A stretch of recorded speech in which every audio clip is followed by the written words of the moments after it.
leadership, love, and humility. Leading with the humility of love.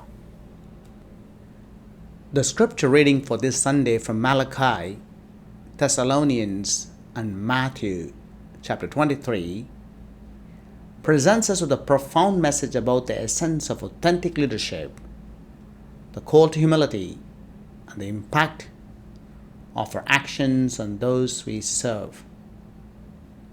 In Malachi, we hear of the need of the true reverence and dedication and service to God, while in 1 Thessalonians we are reminded of the loving and selfless approach of St. Paul to his community. In the Gospel of Matthew, chapter 23, Jesus instructs us on the quality of humble leader as we gather in worship this Sunday. Let's see the common thread running through these passages and discern how we as Catholics apply this wisdom from the scriptures in our lives, leading with the humility of love.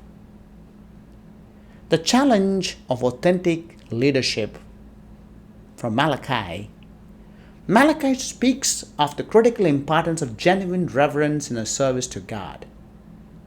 The priests of his time were admonished for the offering blemished sacrifices and failing to lead the people with reverence.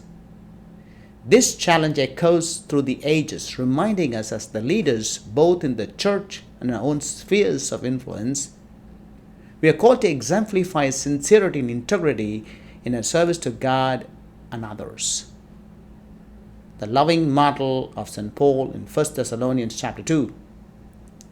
St. Paul's letter to the Thessalonians illustrates the beautiful model of selfless and loving leadership. Paul did not just preach the gospel with words, but he also lived it through his action, treating the Thessalonians with care, tenderness, and genuine love that mirrors the love of Christ in our own lives. This serves as a reminder that leadership is not about power, not about authority, but about loving, serving, selfless leadership. The essence of humility in Matthew chapter 23. Jesus imparts a profound lesson on humility and authentic leadership. He highlights the hypocrisy of the religious leaders who sought recognition and honor while failing to live out the humility they preached. Jesus underscores the principle that true greatness comes from a humble heart and a servant's spirit. This principle is a cornerstone of Christian leadership, a reminder that our action should stem from a deep and sincere humility that seeks the good of others rather than self-promotion. Leadership, love, and humility. The essence of authentic leadership and sincerity in service. In today's extremely economic climate, loss creates leaders. There can be no strength without legitimate suffering. How many leaders want to suffer today? They all want to run the power or want to have the power. To be a leader, one has to encounter legitimate suffering and loss. Only respect and love can lead one to a successful leader. Vulnerability is power. When you open up to people, they open up to you. Today, many leaders don't want to be vulnerable. There's an attitude of know-it-all. I can manage. I have the experience. But imagine what happened at the corona time when the pandemic hit the world. People had the past experience, could not see the present pandemic, and everybody struggled. The churches were closed, there were no Sunday masses, and people were masking themselves. The hospitals were crippled, offices were closed, education institutions were closed. The past experience does not give the future uncertainty. Vulnerability is power.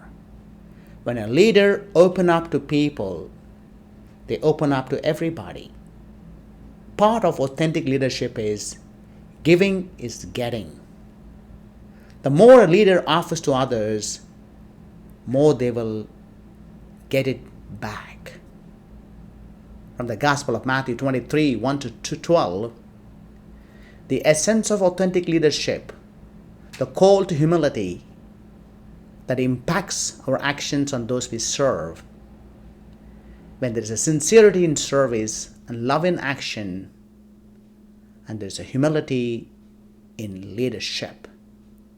Therefore, we can walk with leadership that is motivated with love and humility. Leading with the humility of love. The greatest among you must be your servant. Whoever exalts himself will be humbled, but whoever humbles himself will be exalted.